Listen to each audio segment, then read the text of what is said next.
నమస్తే, welcome to hit TV. ఈరోజు మనతో పాటు ప్రముఖ ఆధ్యాత్మికవేత్త, ఆస్ట్రాలజర్ మరియు లైఫ్ కోచ్ ఆర్వి సుధా గారు మనతో పాటు ఉన్నారు. వారితో మాట్లాడి మరిన్ని విషయాలు తెలుసుకునే ప్రయత్నం చేద్దాం. నమస్తే మేడం. నమస్కారం. ఎలా ఉన్నారు? ఫైన్ మేడం, మార్చి నెల వస్తుంది కదా, సో మార్చి నెలలో ఏ ఏ రాశుల వారికి ఎలా ఉండబోతుంది అంటారు? తప్పక అది చూద్దాము. అంతకన్నా ముందు ఎప్పుడు మనం మాట్లాడుకుంటాం, గోచారం మాట్లాడుకుంటాం. అంటే గోచారం అంటే ఏంటంటే ప్లానెట్స్ ఒక చోట ఉండవు. అందరికీ ముందు నుంచి నేను అదే చెప్తూ ఉంటాను. అంటే తిరుగుతూనే ఉంటాయి, అంటే స్టేషనరీ కాదు. మనం పుట్టినప్పుడు మాత్రం అవి అక్కడ ఉన్నాయని ఆ ప్రింట్ తీసి మనం చూసుకుని దాన్ని బట్టి ప్రెడిక్షన్స్ ఇస్తాం. ఏదైనా మనం ఎప్పుడైనా రాశి ఫలితాలు మాట్లాడుకోవాలి అంటే తప్పక ఏంటంటే గోచారం చూసుకోవాలి. అండ్ ఎప్పటికైనా సరే 3, 6, 11 అంటే ఏంటంటే ఒక రాశి నుంచి 3, 6, 11 ఇంట్లోకి ఎప్పుడైనా గోచారం జరుగుతుంది, ఎనీ ప్లానెట్ గోచారం జరుగుతుంది అంటే కనుక తప్పక అది బాగుంటుందని చెప్తూ ఉంటారు. కానీ ఎప్పటికైనా సరే ఇదంతా ఏంటంటే మిశ్రమ ఫలితాలే చెప్తాయి. అండ్ ఆల్సో ఎప్పటికైనా మనం చూడవలసింది ఏంటంటే ఎవరి జాతక రీత్యా మన పరిహారాలు చెప్పడం కానీ ప్రెడిక్షన్ ఇవ్వడం కానీ చేస్తే కనుక అది కరెక్ట్గా ఉంటుంది. ఇదేంటంటే మనం ఎప్పటికైనా సరే జనరల్గా మాట్లాడుకుంటూ ఉంటాము, అంటే రాశి వారిగానే మాట్లాడుకోగలం. జాతకం వచ్చినప్పుడు అది డిఫరెంట్గా ఉంటుంది ప్రెడిక్షన్స్. సో ఎప్పటికైనా జాతక రీత్యా ఇందాక చెప్పినట్టు జాతక రీత్యా పరిహారాలు చేస్తే కనుక తప్పక వాళ్ళు ఏంటంటే వాళ్ళ లైఫ్ గోల్ కానీ వాళ్ళు అనుకున్నది కానీ సాధించడం అనేది ఉంటుంది. ఎందుకంటే జాతకం ఒక్కసారి చూస్తే లైఫ్ అంతా అలాగే ఉంటుందని చెప్పలేము, అది మారుతూ ఉంటుంది. కనుక తప్పక ఏ పద్ధతి అంటే ఏ టైం వచ్చినప్పుడు దాని పరిహారాలు చేయడం అనేది మంచిదన్నమాట. సో జనరల్గా మనం మార్చ్లో ఇప్పుడు గోచారం అనేది చూద్దాం. అంటే ప్లానెట్స్, అన్ని ప్లానెట్స్ ఎక్కడెక్కడ ఉన్నాయో చూద్దాము. ఎప్పుడులాగే శనీశ్వరుడితో మొదలెడుతున్నాను. శనీశ్వరుడేమో మనకి మీనరాశిలో ఉన్నారు. అలాగే జూపిటర్ అంటే ఏంటి, మనకి నెక్స్ట్ బలమైన ఒక గ్రహం మనం చెప్పాలి అంటే అన్నీ మంచి చేసే ఒక గ్రహం అంటే మనం గురు గ్రహం చెప్పుకుంటాము. గురువు ఏమో ప్రస్తుతం ఏంటంటే మిథునంలో ఉన్నారు. ఆయన కూడా రిట్రోగ్రేషన్లో ఉన్నారు.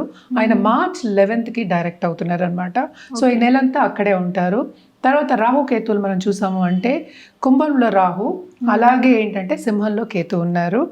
అండ్ మనం మాట్లాడుకున్నాం కూడా ప్రీవియస్ మంత్ మనం ఏంటంటే కుంభంలోనే అన్ని ప్లానెట్స్ కలయిక అంటే పంచగ్రహ కూటమి జరిగింది అని మాట్లాడుకుంటూ ఉన్నాం. సో అన్ని గ్రహాలు ప్రస్తుతం ఏంటంటే మనకి కుంభంలోనే ఉన్నాయన్నమాట.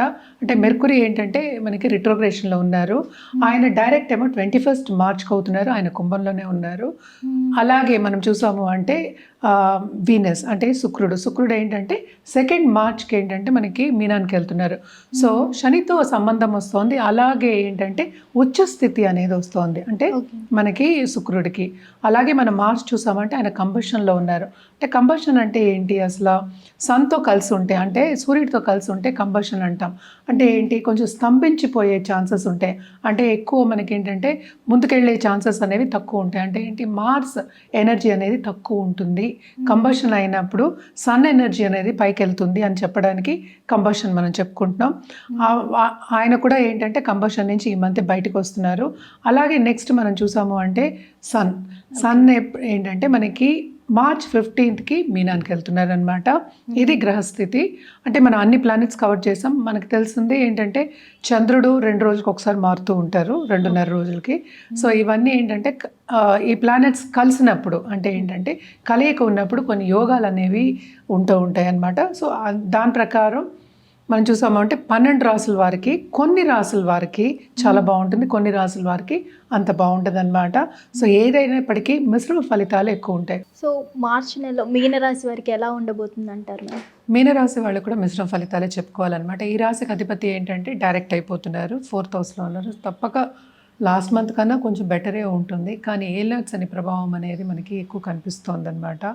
సో అటు దీంట్లో డిస్టర్బెన్సెస్ ఉంటాయి, తప్పక ఉద్యోగ రీత్యా డిస్టర్బెన్సెస్ ఉంటాయి. అంటే ఏంటి, స్మూత్గా ఉండదు. అంటే అందరూ మనం చెప్తూ ఉంటాం కదా, ఎవరో ఒకటి వచ్చి వేలు పెట్టాడని చెప్తూ ఉంటాం.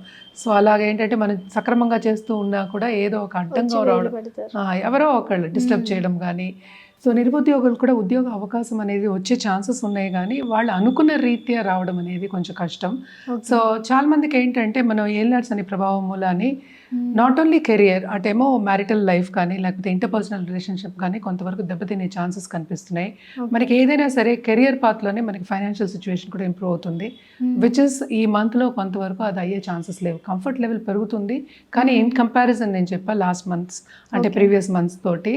సో తప్పక ఏంటంటే ఉద్యోగం పోయిన వాళ్ళకి ఇంటర్వ్యూస్ వచ్చే ఛాన్సెస్ ఉన్నాయి, పార్ట్ టైం జాబ్స్ వచ్చే ఛాన్సెస్ ఉన్నాయి, ఆన్లైన్ బిజినెస్ చేసే వాళ్ళు కూడా తప్పక ఆపర్చునిటీస్ వచ్చే ఛాన్సెస్ ఉన్నాయి. కానీ వాళ్ళు అనుకున్న మోతాదు వచ్చే ఛాన్సెస్ అనేవి మనకి తక్కువ కనిపిస్తున్నాయి అనమాట. అంటే ఏంటి, రాబడి అనేది కొంచెం తక్కువ ఉంది, శ్రమ అనేది చాలా ఎక్కువ ఉందన్నమాట.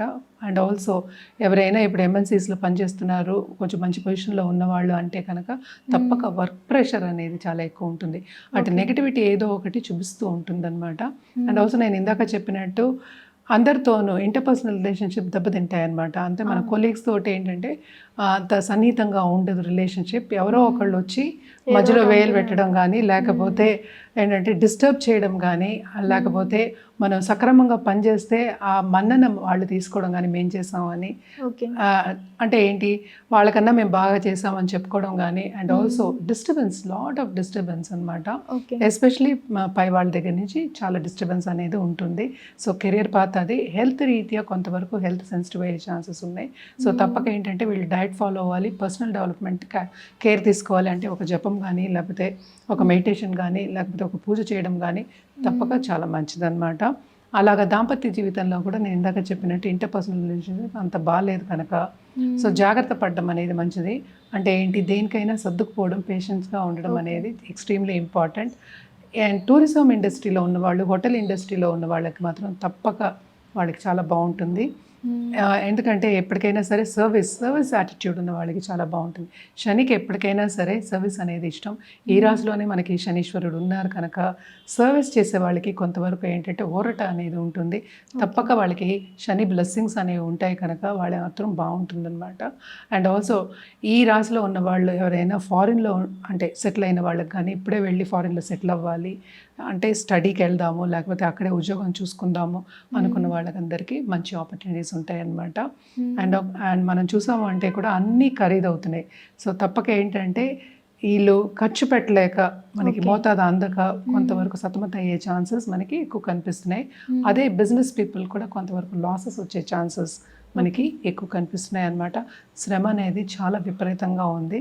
శ్రమకి తగిన ఫలితం అనేది ఈ నెలలో మాత్రం వాళ్ళకి కనిపి. సో వీళ్ళు ఎలాంటి పరిహారాలు చేస్తే మంచి అవకాశాలు వచ్చే అవకాశం ఉందంటారు? వీళ్ళకు కూడా ఏంటంటే కొంతవరకు మనం చెప్పవలసిందంటే గ్రహణం ఇది మనం మాట్లాడుకున్నాం ఆల్రెడీ. గ్రహణం కొంతవరకు ఎఫెక్ట్ ఇచ్చే ఛాన్సెస్ మనకి కనిపిస్తున్నాయి కనుక తప్పక వీళ్ళు గ్రహణం విడిపోయిన తర్వాత స్నానం చేయడం అనేది ఎక్స్ట్రీమ్లీ ఇంపార్టెంట్. స్నానం చేసి మనకి ఏంటంటే దానం ఇవ్వడం అనేది ఎక్స్ట్రీమ్లీ ఇంపార్టెంట్ అనమాట. అండ్ ఆల్సో ఏంటంటే శని గ్రహానికి అంటే ఒక జపం చేయించుకోవడం కానీ, 19,000 సార్లు జపం చేయించుతాము. అలాగే దానం ఇవ్వడం శనివారం నల్ల నువ్వులు, నల్ల మేకు, ఒక గొడుగు, నల్ల గొడుగు దానం ఇవ్వడం మంచిదన్నమాట. అదొకటి కాకుండాను గురువారం తప్పక గురు కాళ్ళు పట్టుకోవడం మంచిది.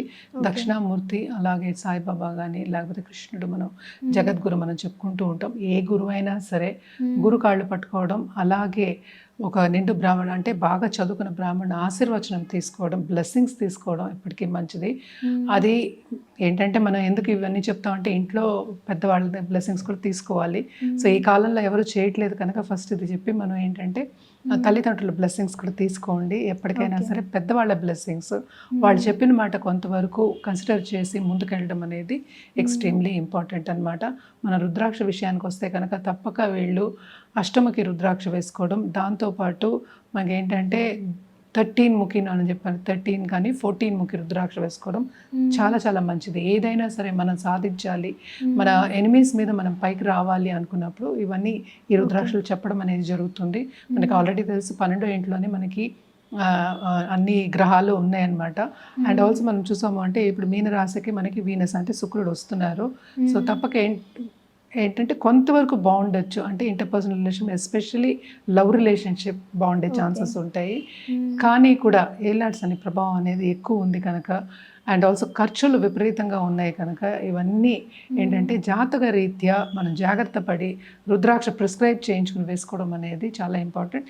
దాన్ని బట్టి ఏంటంటే మనం రెమెడియల్ మెషర్స్ కూడా మనకి చేంజ్ అవుతూ ఉంటాయి కనుక ఎప్పటికైనా సరే జాతకం పరిశీలించుకోవడం అనేది ఫస్ట్ స్టెప్.